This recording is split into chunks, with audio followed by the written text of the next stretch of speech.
Idia's baby, Osawe, who later became Oba Esige, was born hours later, and he cried immediately he was born. So he was presented to the king, and of course, the future king rites were performed on him. It was later Arhuan cried, but it was already late because his brother had been declared the future Oba. However, it was alleged that Queen Idia used some mystical powers to prevent Arhuan from crying first.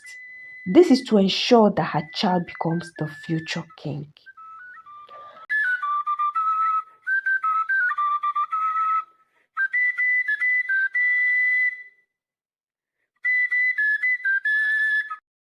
Ever heard of Arhuan, the great giant of Udo Kingdom, who uproots palm tree and coconut trees with his bare hands to sweep the compound? Sit back and relax while I take you back in time with my story of Arhuan, the great giant of Udo Kingdom. Once upon a time, during the time of our forefathers, in the great kingdom of Benin, there lived a great king called Oba Ozolua. He had two wives, Queen Ohimi and Queen Idia. Both of them got pregnant at the same time, and one of them would give birth to the future king of the kingdom. The child that comes out first from the womb becomes the next Oba of the kingdom. Coincidentally, the two queens gave birth on the same day, and both babies were male.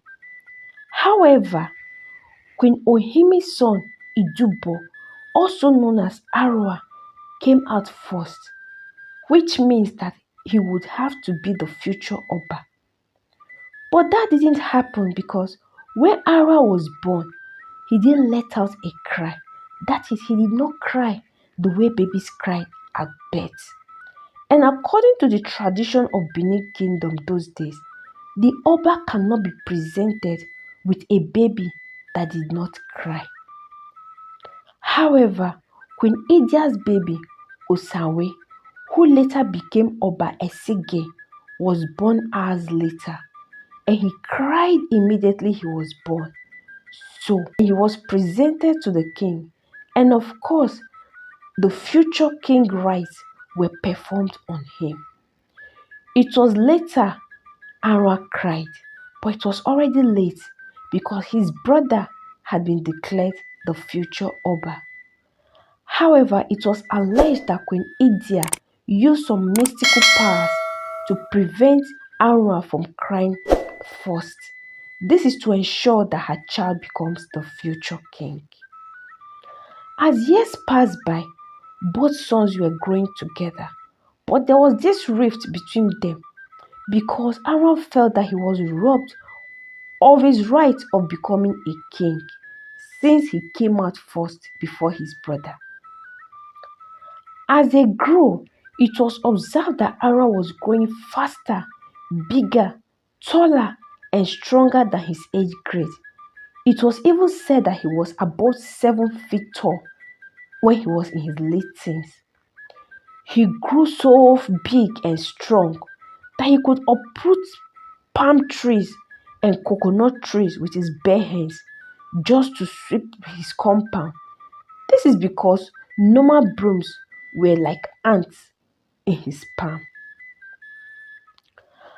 Arhuan was also a very skilled fighter and a great warrior who fought battles and won alongside his father, who was also a great warrior.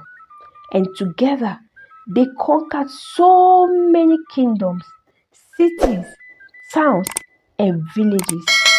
And this quest made the Benin Kingdom a very large empire till date.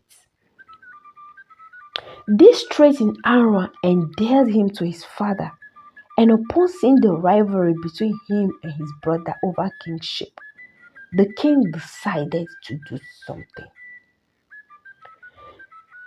The king made Arhuan the Duke of Udo. Udo was a very powerful town in Benin Kingdom then. He gave Arhuan the authority to act in the position of a king. In the kingdom, Arhuan was given the right to do everything a king could do. So Arhuan went on to live in Udo. In addition, the Oba gave him some mystical coral beads and a mystical sword, which has mystical powers to kill any of Arhuan's opponents. Also, the Oba gave an instruction that anytime he dies, that wherever his body was buried will become the kingdom. So it is either Udo, where Arhuan resides, or Benin, where Esage resided. One day, the Oba went to a battle in a town called Uze, a town close to Udu, but he was sabotaged by his chiefs and guards, so he was killed. Prince Osaike got to hear about the father's death first, so he thought of how to move his father's body to Benin. And this would be a very difficult mission because before he can successfully take his father's body from where he died, he will have to pass through Udo. And since the town where the man died was close to Udo, his brother's kingdom. So he quickly sought for the advice of the village chief priest, who advised him to wrap his body in a raffle mat. And when people ask him what was in the mat, he simply says that it's a deer that he killed to sacrifice to the gods of the land. Then he put some stones and sand in a wooden coffin in the guise of his father's body. Then he instructed his guard to carry the coffin that contains sand and stones in the guise of his father's body, while he held tightly to the mat. But they got to Do, and of course, the news of the king's death had already gotten to his brother Arhuan. Arhuan and his warrior waited for Ezige and his men at Udo, ready to fight and take the Oba's body from them. When they arrived, the two brothers fought alongside their warriors.